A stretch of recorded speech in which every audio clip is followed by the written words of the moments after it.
bring in Tom Teague now, and let's talk the Fed. Tom, thanks for joining me, man. Absolutely. So you told me yesterday the Fed's acting extremely nefariously. Tell me what you meant by that, please. Well, so they had the Fed minutes were released yesterday. You know, we've got Warsh coming in to be Fed chairman, hopefully. And I think there's a huge paradigm shift in terms of the way Fed views growth. And I've had, you know, my issues with this Powell Fed because I understand what the Fed's mandates are, and the Fed's mandates are inflation and unemployment. But it's not really to sit there and opine on what growth rates are acceptable. And I think, you know, clearly with Trump and with Bessent and with Warsh, the view is that growth's not a bad thing. And that's how we get rid of this K-shaped economy that we've developed since the GFC, basically. Yeah.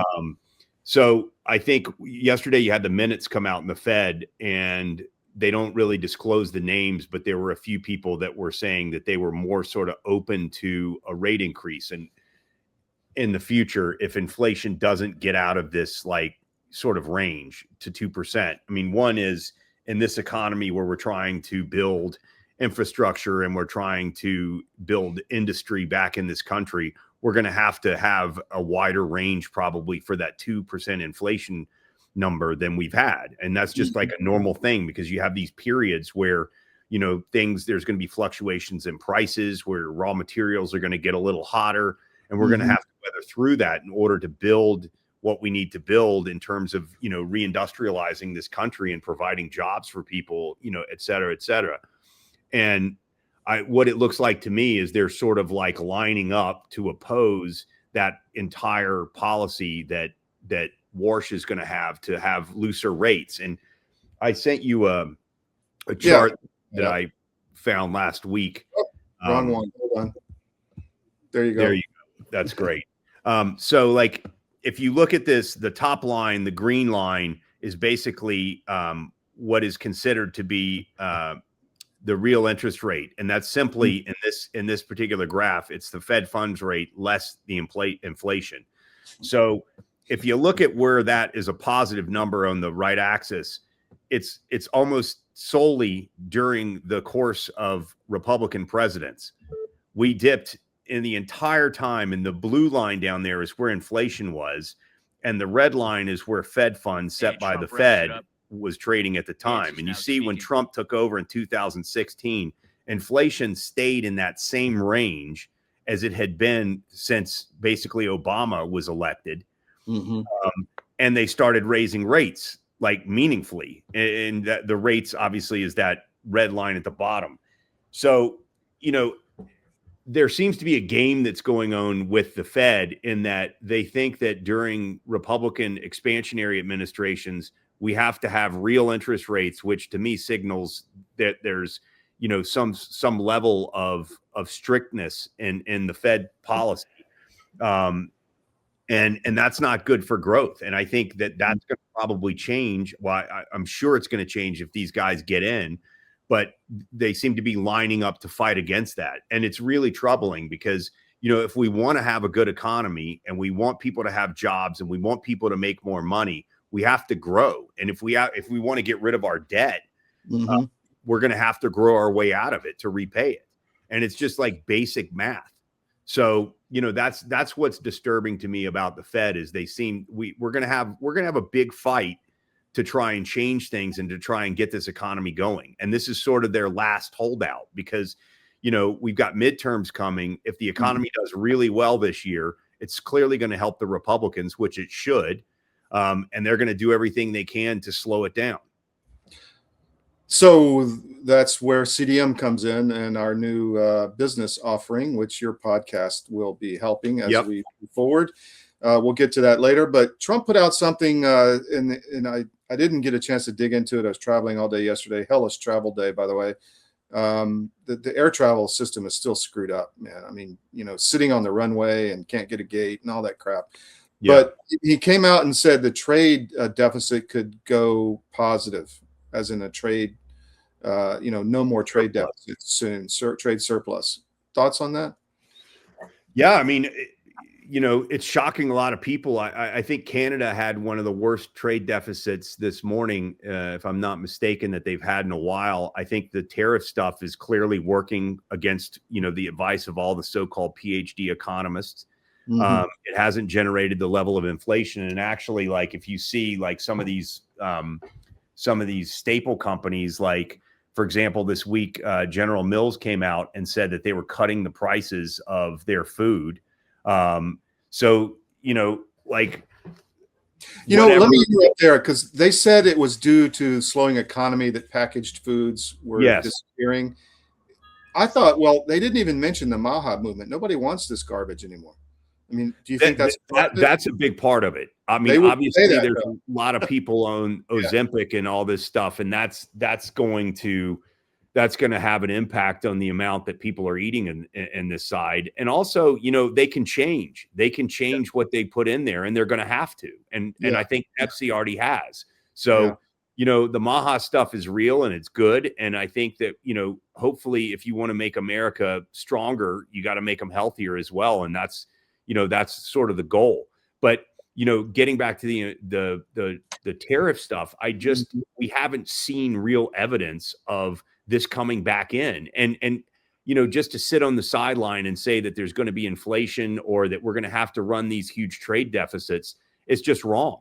And I think that's a big shift. And there's a lot of people that have used this system to profit immensely over time. Mm-hmm. And what we're seeing here, like I said before, is a paradigm shift. It's like the system that we've had in place for the last 30 years is under threat, and they're fighting back in every way they possibly can to prevent that. Well, I was thinking this morning, with all this AI and robotics, I mean, we're literally living through what they lived through in the late 1800s, where life completely changed. We've had, incremental change during our lifetime, but this is a complete change of humanity and the way it exists, in my opinion. The stuff that's coming down the pike is just not the world we knew growing up doesn't exist anymore and never will again. What do you think of that? No, I think it's largely true. I mean, and I think one is we've had this like information like shift where now, because of Twitter, because of guys like you, because of people being able to listen to podcasts and all this stuff, that the narrative cannot be controlled by the same people anymore. And so I think that's great. And people are starting to realize kind of what's behind the curtain. The Epstein stuff, you look at that, you see that there's like all these like nefarious groups of people who control the world. And, whether it's Bill Gates or, all the people in Europe who are in trouble right now. Epstein was in contact with the people for the Nobel Peace Prize or in the Nobel Prizes. So you have to ask yourself, like, how legit is that stuff? And there's a lot of just awakening that's going on right now. And I think that is a good thing. And I think what's happening is you're seeing the left do everything they can to stop that. And you've got this whole big push in Europe that we have to protect the children, and nobody under 16 can watch social media anymore. Yeah, but they can decide at 5 to have a sex change.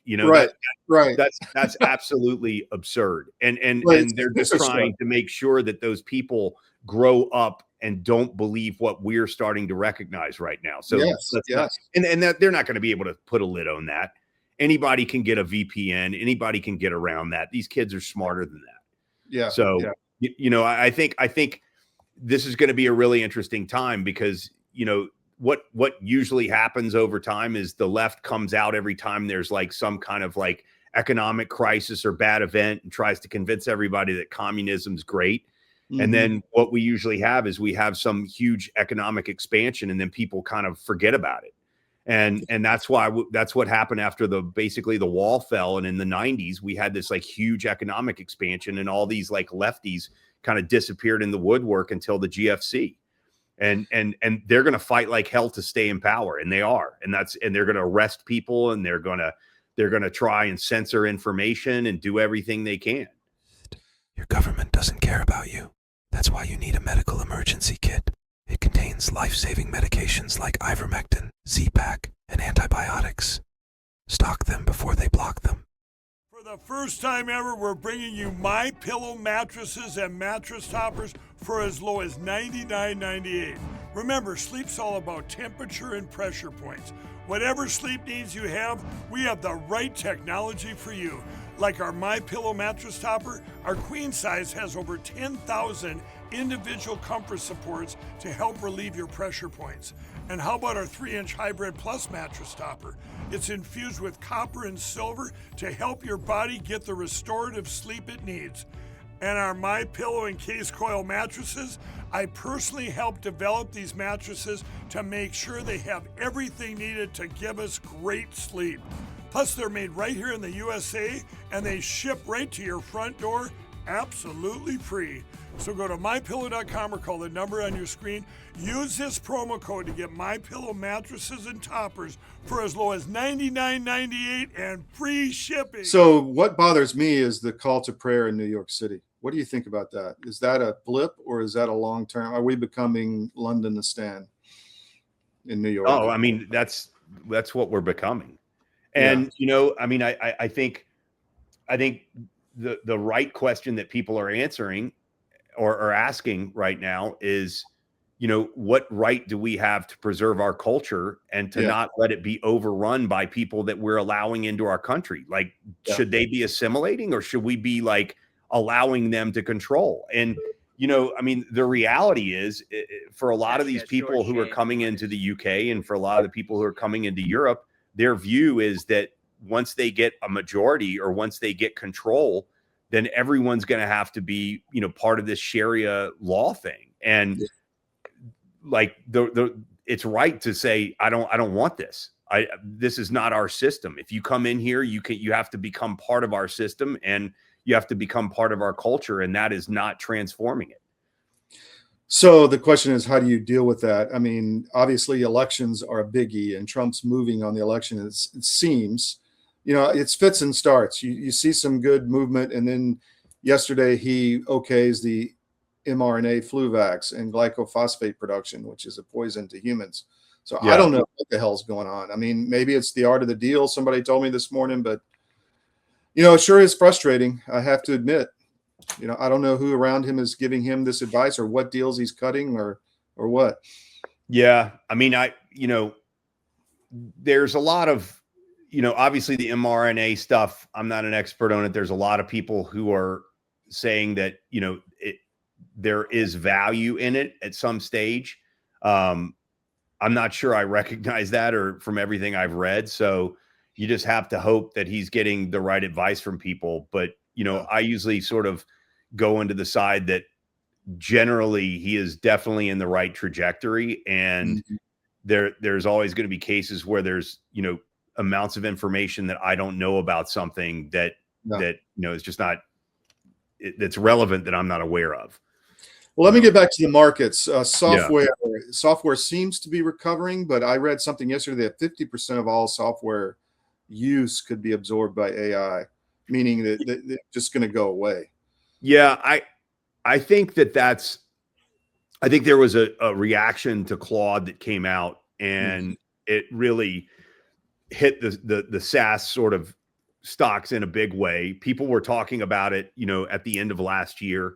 I don't think that in the long term, this stuff is going to be completely replaced by AI because as a person who uses AI quite a bit in what I do, there's definitely limitations and there's definitely accountability issues that you don't have when that you can't do anything about when it gets it wrong. So I think, you're going to see a lot of streamlining in the software industry. You're going to need less people to do, the amount of work that people are doing. Programming is certainly going to be going to be sort of like, given to AI in a much bigger way than it has been. And that's going to be, that's going to hit people with jobs and stuff. But I don't think the software industry is necessarily going away. I think it'll just get better and better and better. And so, you'll have more efficiencies in it because you've got AI doing it. And then people who are computers started because they were like buildings of people who just sat there and crunched numbers all day. Yeah. I've right? seen pictures of the accountants with the green lights, like hundreds of them in a big warehouse. Right. And so those people ultimately did better things because the use of their time wasn't needed anymore. So, and we evolved, and when we evolved, like, everything gets that much better. So, I mean, one thing in the SaaS stuff that you're seeing is, like, there were guys that were in these companies who had basically these 10b51s that were basically allowing them to sell, like, shares, like, in the normal course of the year. And a lot of them have stopped doing that. And you're starting to see some of these guys start and buy their own stock again. One of the officers in Microsoft is buying like $1.9 million of shares today.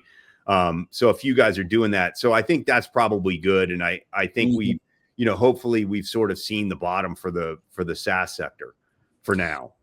I was thinking, I heard a term from a person I respect who's in the intelligence industry, and he said, we're moving to a period where focused work, I've never heard that term before, focused work, which means like accountants, consultants, coders, is just going to disappear and be absorbed by AI. So you're seeing two things I see. One, so you're going to get paid to do work like an electrician.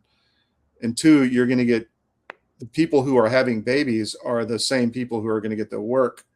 So it's almost like this whole globalist woke class is just going to disappear. What do you think about that? I mean, like philosophically, I think what AI actually will do is, I think it's going to help the little man more than it's going to help the big man. I think you're going to see, a lot of things that are not affordable become affordable for the common man. I think you're going to see, people who, for example, like, in the legal profession, if you're just some, like, working class guy and you have legal issues, you have nowhere to turn to, you can't afford it, you have to, like, opt out of things. AI is going to help these people, navigate through this stuff in a big way, and it's going to be a great equalizer. And there's going to be a huge productivity aspect to it, which is, there's going to be a lot of people who are doing these kind of jobs who are going to have to find new jobs, and it's going to happen very quickly. I mean, it took a long time for the car to replace the horse and cart. This is going to be fairly quickly because people are already they already have internet in their homes, right? They already have internet in their works. So it's just a question of allowing AI to come in and to do those tasks. But, Elon Musk was out like a week or two ago talking about how so many prices are going to come down massively, and affordability is going to go up massively. And if you look at, like, college, I mean, education, AI can do crazy things in terms of education, so, like, college is probably like the biggest expense that most families, working class families, will ever have in their lives, and so that kind of throws the whole, do we need to pay, $70,000, $80,000 a year, $300,000 for a college education for a kid when we can do it with AI, right? And so I think it's going to help broadly everyone who is not, a beneficiary of the system that we have. And I think that's great. Well, I showed the robotic infantry army from China, which was terrifying. In Return of the Clones. Yeah, no kidding. So there's obviously a dark side to AI. Anthropic's, I guess, 13 people left because it's becoming too powerful and it's going to destroy humanity. You got postings on Twitter of Schwarzenegger and the Terminal 2 talking about, all the B2s went to AI and they started terming on the humans. And I mean, where do you, and Musk is saying this is clearly a danger, right? I mean, it's clearly a danger, for every good that AI can do, there's almost an equal evil that it can do. Yeah.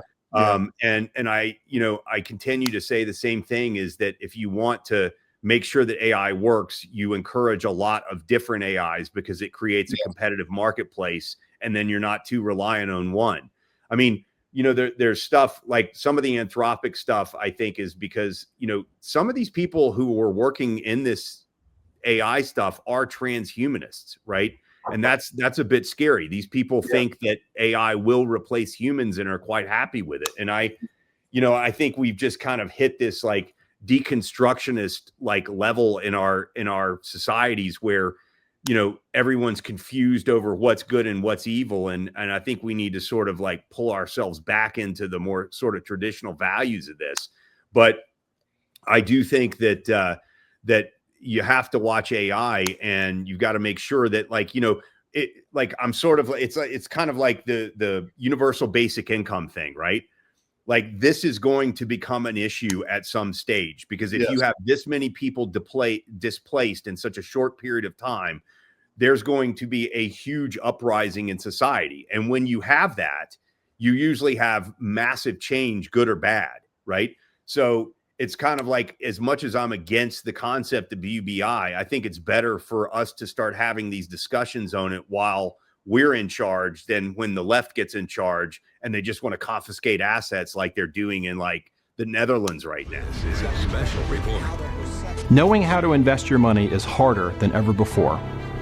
Dealing with stock market volatility, record debt, and terrorist attacks requires new thinking. At U.S. Asset Management, we can help you see the world more clearly so that you can move beyond the chaos and invest with confidence. Call us, visit us online, or drop by our office. U.S. Asset Management, helping you make better decisions with your money. A warm welcome here at the National Press Club. Welcome to the journalists, welcome to the Embraer team, and welcome to the other guests that we have here. We're going to announce, and as some of you guessed it right when they came in, the first E2 order by an American operator. And that operator is Avello. We believe this is really a strategic shift to unlock profitability for the customer. I'm very pleased that we have Andrew Levy here as the CEO of Avello, and I'm very pleased to give the stage to share a little bit more about what Avello is going to do with the E2 195. Thank you very much. Couldn't be more excited to be here as part of this historic announcement. We have such a great cultural fit as companies, so we're very, very excited to be Embraer's newest customer. We launched our airline in April of 21, and our target is focusing on small secondary airports of large metro areas. We've carried over 8 million customers since we started on 63,000 flights. And we've done all these things with 1,200 of the greatest crew members I could ever imagine having, and many of them are here with me today. This is the right airplane for us. It's going to open up opportunities for us that no other aircraft can serve. The best thing about the airplane, of course, is you will not find a middle seat on this airplane. It doesn't exist. We won't have any to offer. It's going to be the best cabin in the United States, and we're so excited about that. This is going to elevate our experience to the highest level, and we think our customers are absolutely going to love the airplane.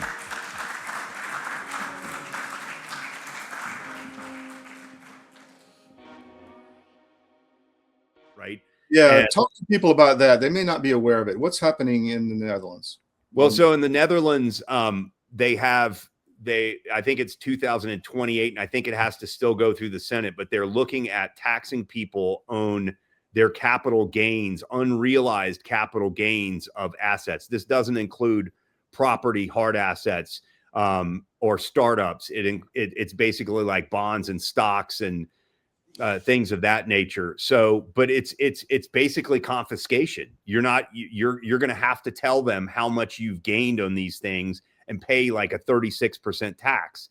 I mean, one of the things that forces sales, right? So you're going to destroy the markets. Yes. You're going to destroy everything. Yes, it does force sales. I mean, it's absolutely outrageous. And I think one of the women who was working on it, they found out that she was a fraud and didn't have the degrees that she said she had, which is, par for the course. But I think that, this is very scary to me, because I think this is something, AOC said something at the Munich Defense Conference where she was like, well, we need to get on this like unrealized gain, this wealth tax thing. They're absolute disasters. It's also hard to sell people on the idea of wealth tax when the government is squandering the money and it's all going to fraud. And, it's like Besant says, 10% of every government dollar is basically fraud. Mm-hmm. And so convince me that we should be paying more taxes, like anyone should be paying more taxes until we get rid of this stuff. So, but this is what the left is doing to crush the middle class, right? And it starts with, oh, it's just going to be the billionaires. And then when they realize that billionaires don't do anything anyways, and they can find a way out of it, they can hide assets, they can put them in different things, they can leave the state, they're going to have to come after somebody else. So the people that they naturally come after are the middle class because they don't have the means to do that, right? Yeah. So invariably it ends up, I lived in France for 5 years. They had a wealth tax there that was basically, it was the value of your house. Anything over like 700,000 euros, you had to pay a wealth tax on it. You had to pay a wealth tax on anything. So anytime you started making real money and accumulating assets, the government was coming after it, and it cost more to levy the tax than the revenue that they actually brought in. It was a complete disaster. More ideological than anything, right? Yeah, it is. It's punitive. It's basically like wealth is not a good thing. And Rubio was speaking at the Munich conference, and he was talking about, and these Promethean action people jumped in on it. But, there's this concept, and it relates to what we were talking about the Fed earlier. There's this concept that growth is like a bad thing and consumption is like a bad thing. And this is why the world is a better place. It's why China rose above the poverty rate. They got their whole country to rise above poverty because basically the world was consuming. And if we don't consume, we just wither away and we just have more and more debt, and eventually the system collapses. But, Rubio was pointing out since like 1977, there's been a plan in place to sort of deindustrialize the West, as if that's a bad thing. Yeah. And it's way out there in terms of like wackiness. It's a total like Marxist like idea and anti-human idea, and woke this and that, and making classes and creating class warfare. It's just a joke. So what did Promethean Action have to say about that? Well, they said that this is about what the system has been trying to do for years, is trying to deindustrialize the West. And if you look at, one thing I think is funny about people on the left is they don't connect the dots between all their policies. Like if you look at, the idea of climate change was used to move jobs to China. It's used to destroy industry in the country. It's used to control the power grid, right? And ultimately we all become serfs and live in 15-minute cities and eat bugs. And all of these policies are part of the same thing to try and control us and to take away our freedoms and our economic freedoms. Yes. And the result's never good. It's never good. And it never has been good, So that's the reason for free media, because 100%. That is the kryptonite to all of this. That's right. Exposure. Understand what's going on, because they we won the Cold War, and then they infiltrated. Well, it's interesting because we won World War II, and the Nazis just came here and infiltrated the Western governments. I think that's what you're seeing in Europe and some in the U.S. and in Canada for sure. I mean, they gave them a round of applause in the Parliament. The 9-year-old Nazi guard who murdered a lot of people. So, and then you have, after that, you had the communists come here after the fall of the Berlin Wall. They're infiltrated into our State Department. Yeah. So it's obvious that's what's going on in the EU. It's like Hayek said, the economic guy. He said that the difference between the communists and the fascists is very small in the end. They compete for the same mindset, right?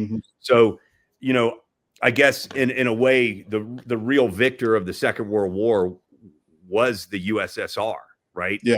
Yes. They ended up occupying like 30% of the territory that Germany had, and we let them go with it, right? And they sat on it for years and years, and they've infiltrated like that mentality of these like Marxists and statists, and it's like a Bolshevik thing. These people are statists. They may not call themselves Bolsheviks, but that's fundamentally what they are. The state should run everything, and this is like, it wasn't invented by Marx. It's just a mindset that people have had over the years. And you have, I think it's satanic. I think that's what's I know. I think it is too. And then that's why they killed Patton, because he figured it out. Yeah. I think right after World War II, he's like, we're fighting the people. Well, he was certainly critical of us being buddies with Stalin. Yeah. Who was arguably just as bad as Hitler. Yeah. So last question, well, not the last question, solopreneur. Have you heard that term, solopreneur, that AI can make you can basically run a massive business with AI by yourself and maybe a few others? Yes. Mm-hmm. And I know some people who are like, they're creating, I haven't delved into that yet. I'm just trying to, figure out how it can help me trading without actually taking over trading and doing something I don't want it to. But there's people that are making apps now. I mean, I think people are underestimating, like if I look at AI last summer and now, the difference is massive. And if we keep growing at these levels, and there's a lot of ifs, like, you're going to have more data centers. I actually think all these companies that are dumping money, all these big hyperscalers are dumping money into data centers are really smart to do it because they see where the future is going to go. But I think that it's going to lead to massive growth and productivity growth. I think the Fed mostly is ignorant on this point, and they don't understand what's coming. And we need people in there that are going to react to it before we get into this position where, it's devastating. Did you see Zelensky today say, or yesterday, I don't need any more of this shit to Putin and Trump, like trying to make him force a peace deal? Any thoughts on that? Yeah, well, I saw Denang Dick over in Ukraine talking about how they're winning stuff right now. And just before Russia, who is so weak and is going to be easily defeated in Ukraine, decides that they're going to attack Western Europe and take over Western Europe. I mean, what is it? Are they weak or are they strong?